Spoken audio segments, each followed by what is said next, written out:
नाज़रीन, मशरिक़ वस्ता में मंडला रहे हैं जंग के बादल।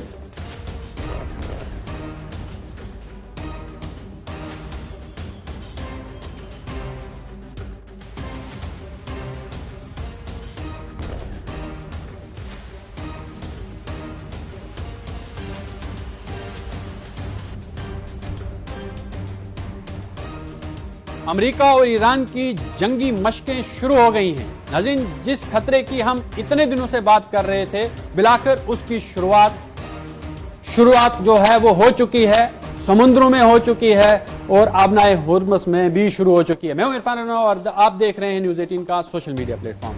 मशरिक़ वस्ता में एक बार फिर जंग के बादल जो हैं वो गहरे होते दिखाई दे रहे हैं, जहां अमेरिका की जानिब से बढ़ती हुई फौजी तैनाती ने खित्ते में कशीदगी को नई सतह पर पहुंचा दिया है। वहीं अमेरिकी जंगी बेड़े मशरिक़ वस्ता में दाखिल होते ही न सिर्फ अस्करी बल्कि सफारती महाज पर भी गैर मामूली हलचल देखी जा रही है, जिसने पूरे खित्ते को एक मुमकिना बड़े तसादुम की खदशे में मुब्तला कर दिया है। मीडिया रिपोर्ट्स के मुताबिक अमेरिकी बहरी बेड़े के मशरिक़ वस्ता पहुंचने के महज एक दिन बाद ही वाशिंगटन ने वसी पैमाने पर फौजी मशकों का ऐलान कर दिया। इन इक़दामात को ईरान पर दबाव बढ़ाने की हिकमत अमली के तौर पर भी देखा जा रहा है, खास तौर पर ऐसे वक्त में जब पहले ही ईरान और अमेरिका के दरमियान ताल्लुकात शदीद तनाव का शिकार हो गए हैं। अमेरिकी ऐलान के जवाब में ईरान ने भी फौरी रद्द-ए-अमल देते हुए आबनाए हुर्मुज़ में फौजी मशकों का ऐलान कर दिया। ईरानी मीडिया के मुताबिक ईरान ने आबनाए हुर्मुज़ के करीब फिजाई हदूद के महदूद करते हुए फिजाई जो जितनी भी हदें थी और हदूद थी उनको महदूद कर दिया है। वहां पर उन्होंने नोटम जारी कर दिया है, जिसमें कहा गया है कि 29 जनवरी तक 5 नॉटिकल माइल के दायरे में फौजी मशकें की जाएंगी। इस नोटिस के मुताबिक 25,000 फीट से कम बुलंदी पर हजारों परवाजों पर पाबंदी आयद कर दी गई है, जिससे वाज़ेह होता है कि ईरान इस हसास आबी गुजरगाह में अपनी अस्करी तैयारियों को नुमायां अंदाज में पेश करना चाहते हैं। दूसरी जानब अमरीकी फजाइया ने भी अपनी मशकों का ऐलान कर दिया। ये मशकें 9वीं फजाई की जानिब से की जा रही हैं, जिसे एयरफोर्स सेंट्रल कहा जाता है। एयरफोर्स सेंट्रल अमरीकी सेंट्रल कमांड का एक अहम हिस्सा है और ये मशकें कई दिनों तक जारी रहने का इम्कान है।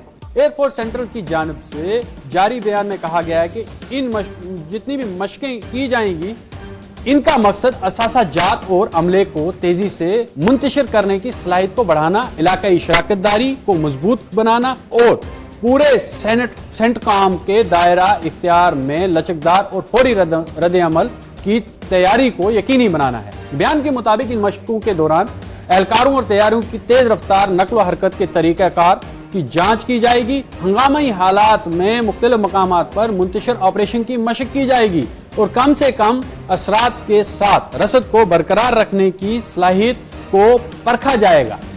इसके साथ साथ ये मशकें एक वसी ऑपरेशनल इलाके में मरबूत कसीरुल कौमी कमांड और जो कंट्रोल निजाम की जांच का भी जरिया बनेंगी, जिसके मुमकिना तसादम की सूरत में फौरी कार्रवाई के लिए निहायत अहम समझी जाती है। ईरान पर मुमकिना हमले के खदशात के दरमियान अमेरिकी सदर डोनाल्ड ट्रंप की हालिया बयानात भी इस जानिब इशारा करते हैं कि बहरी बेड़े की तैनाती दरअसल ईरान पर दबाव डालने की एक कोशिश है। ट्रंप इससे कबल भी उम्मीद जाहिर कर चुके हैं कि बहरी बेड़े को अमली तौर पर इस्तेमाल करने की नौबत ना आए। ताहम जमीनी हकायक बताते हैं कि अस्करी तैयारियों में मुसलसल इजाफा हो रहा है। इस तनाजुर में ईरान के सदर मसूद पज़ेश्कियान ने सऊदी अरब के वली अहद मोहम्मद बिन सलमान से टेलीफोन पर राब्ता कायम किया। मीडिया रिपोर्ट्स के मुताबिक ईरानी सदर ने गुफ्तगू के दौरान कहा कि खित्ते में अमरीकी फौज की तैनाती से अदम इस्तेहकाम के सिवा कुछ हासिल नहीं होगा।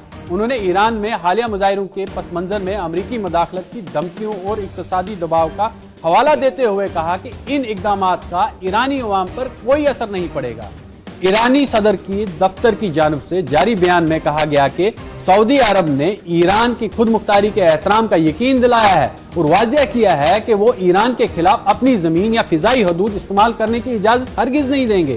सऊदी अरब ने मसले का हल और इसके मुस्तकिल हल के लिए बातचीत और सिफारतकारी पर जोर दिया है, जिस पर ईरान ने सऊदी अरब मौक़िफ़ के सराहते हुए उनका शुक्रिया अदा किया है। वाज़ेह रहे कि अमरीकी बेड़े में aircraft carrier USS Abraham Lincoln के साथ साथ गाइडेड मिसाइल डिजास्टर्स भी शामिल हैं, जो खित्ते में अमेरिकी अस्करी मौजूदगी को मजीद मजबूत बना रहे हैं। इस दौरान अमेरिका ने ईरान से कारोबारी जितना भी कारोबार है वो जो जारी रखे हुए ममालिक हैं उन पर 25% इजाफी टैक्स आयद करने का यानी टैरिफ आयद करने का ऐलान भी किया है, जिसे ईरान पर इक्तिसादी दबाव बढ़ाने की एक और कोशिश करार दिया जा रहा है। माहिरीन के मुताबिक मशरिक़ वस्ता में अमेरिका इन इक़दामात का एक मकसद इनके मुल्क पर भी नजर रखना जो ईरान से तेल दरामद कर रहे हैं।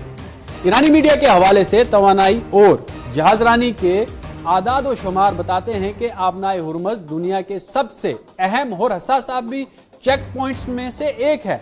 इस आबी गुजरगाह से रवाना तकरीबन रोजाना की बात करें तो तकरीबन 21 मिलियन बैरल तेल गुजरता है, जो समुद्र के रास्ते होने वाली आलमी तेल तजारत का लगभग 37% बनता है।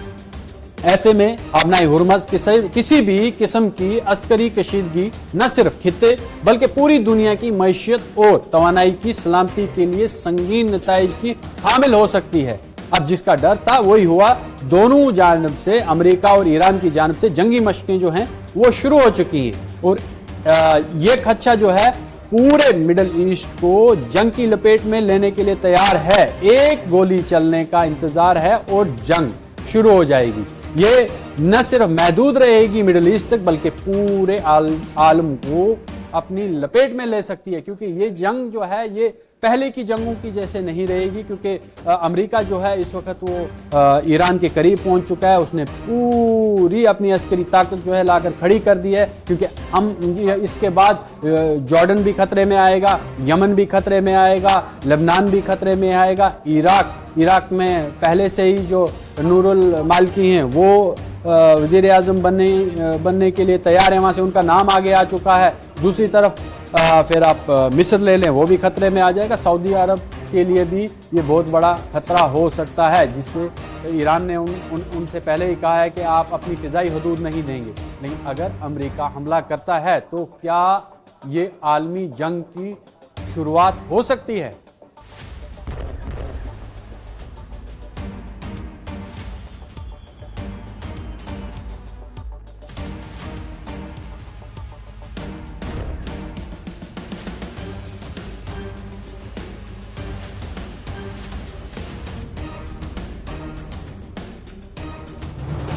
ये है न्यूज़ 18 नेटवर्क और आप देख रहे हैं न्यूज़ 18 उर्दू। हमारी पहुंच आपकी ताकत।